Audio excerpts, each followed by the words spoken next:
xia đưa tình thì ya tu cố ya tu cố nhỏ cha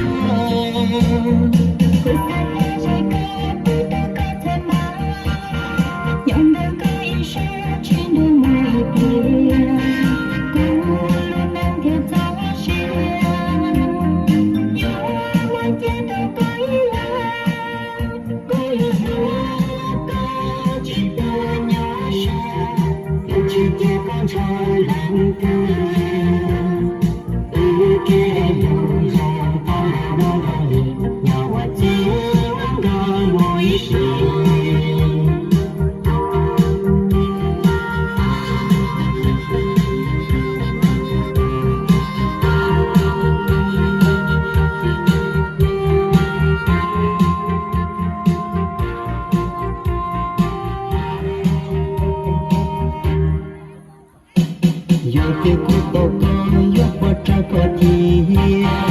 trao hôn sung kia đi lời hồng đầu cô cứ cao lo trâu chỉ muốn cho lu cô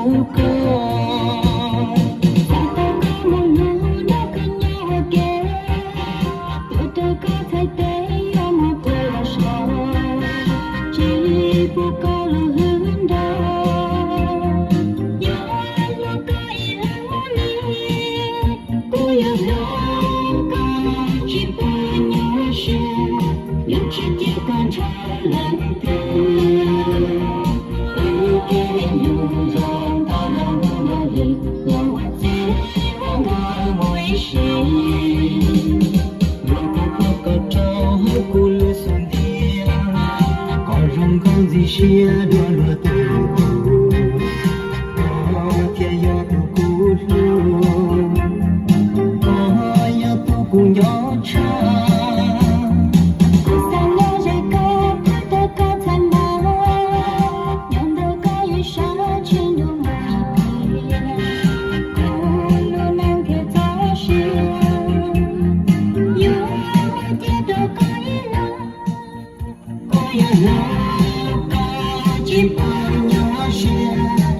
chỉ tiếc con cho lần tư